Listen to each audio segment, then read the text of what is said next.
ನಾಗರಿಕತೆ ಬೆಳೆದಂತೆ ಮನುಷ್ಯನ ಜೊತೆಯಾಗಿ ಬದುಕುತ್ತಿದ್ದ ಪಕ್ಷಿಗಳು ಕ್ಷೀಣಿಸುತ್ತಿವೆ. ಹಕ್ಕಿಗಳ ಕಲರವ, ಗುಬ್ಬಚ್ಚಿಗಳ ಚಿವ್ ಕೇಳದಂತಾಗಿದೆ. ಬಾನ ಅಂಗಳದಿಂದ ಬಾನಾಡಿಗಳು ದೂರಾಗಿದ್ದು, ಅಳಿವಿನಂಚಿನಲ್ಲಿ ಸವಾಲಿನಲ್ಲೂ ಹಲವು ಪಕ್ಷಿಗಳ ಸಂತತಿ ಬದುಕುಳಿದಿದೆ. ಇಂಥ ಹೊತ್ತಲ್ಲೇ ಸುಮಾರು ವರ್ಷಗಳಿಂದ ಕಾಂಕ್ರೀಟ್ ಕಾಡಿನ ಮಧ್ಯೆ ಮತ್ತೆ ಹಕ್ಕಿಗಳ ನಿನಾದ ಕೇಳುವಂತೆ ಪಕ್ಷಿ ಪ್ರೇಮಿಯೊಬ್ಬರು ಮಾಡಿದ್ದಾರೆ. ಈ ಕುರಿತು ಒಂದು ವರದಿ.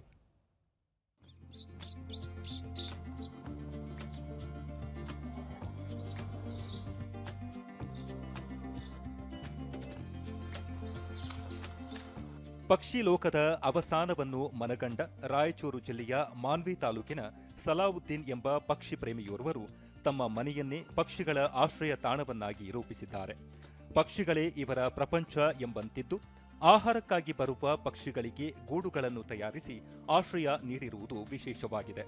ಇವರ ಪಕ್ಷಿ ಪ್ರೇಮಕ್ಕೆ ಮದ್ಲಾಪುರ ಗ್ರಾಮದ ಕೃಷಿಕ ವಿಶ್ವನಾಥ ಸ್ವಾಮಿ ಕೈಜೋಡಿಸಿದ್ದಾರೆ.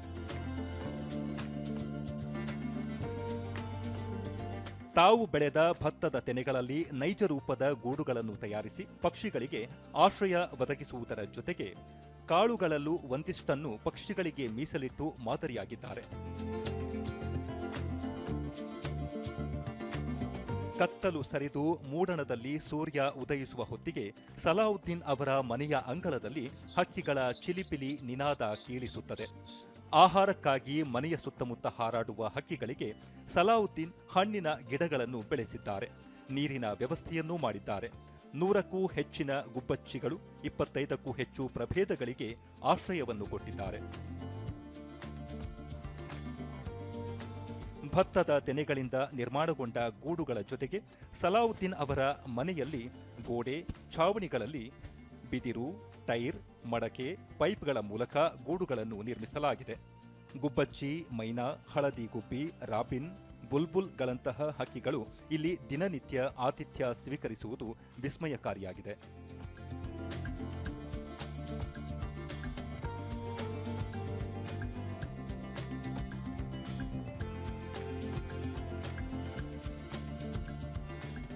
ದೂರದರ್ಶನದೊಂದಿಗೆ ಪಕ್ಷಿ ಪ್ರೇಮಿ ಸಲಾವುದ್ದೀನ್, ಮಾನ್ವಿಯಲ್ಲಿ ಅತಿ ಹೆಚ್ಚು ಬಿಸಿಲು ಇರುವುದರಿಂದ ಪಕ್ಷಿಗಳಿಗೆ ಆಹಾರ, ನೀರಿನ ಕೊರತೆಯುಂಟಾಗುತ್ತಿತ್ತು. ವನ್ಯಜೀವಿ ಹಾಗೂ ಸಂಪತ್ತನ್ನು ಕಾಪಾಡಿಕೊಳ್ಳುವುದು ನಮ್ಮೆಲ್ಲರ ಹೊಣೆ. ಇಂತಹ ಪ್ರಯತ್ನಗಳಿಗೆ ಎಲ್ಲರೂ ಕೈಜೋಡಿಸಿ ಪಕ್ಷಿಗಳ ಕಲರವ ಹೆಚ್ಚಿಸಬೇಕೆಂದು ಮನವಿ ಮಾಡಿದರು.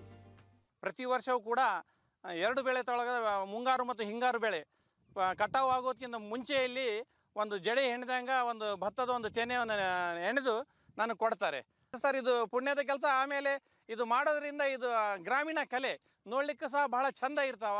ಅದು ತಿನ್ನೋದನ್ನ ನೋಡಿದ್ರೆ ಮನುಷ್ಯರಿಗೆ ಬಹಳ ಖುಷಿ ಕೊಡ್ತದೆ ಒಂದು ರೀತಿಯಿಂದ ಮನಸ್ಸಿಗೆ ಸರ್. ಇದು ಪಕ್ಷಿಗಳಿಗೆ ಆಹಾರನೂ ಆಗುತ್ತಾ, ನಮ್ಮ ನೋಡುಗರಿಗೆ ಸಹ ಬಹಳ ಕಣ್ಮನ ಸೆಳೆಯುವಂಥ ದೃಶ್ಯ ಇರ್ತದೆ ಸರ್. ಇದು ಕೃಷಿಕ ವಿಶ್ವನಾಥ್ ವರ್ಷದಲ್ಲಿ 2 ಬಾರಿ ಸಮೃದ್ಧಿಯಾಗಿ ಭತ್ತ ಬೆಳೆಯನ್ನು ಬೆಳೆಯುತ್ತಿದ್ದು, ಅದರಲ್ಲಿ ಒಂದಿಷ್ಟನ್ನು ಪಕ್ಷಿಗಳಿಗಾಗಿ ಮೀಸಲಿಟ್ಟಿದ್ದೇವೆ.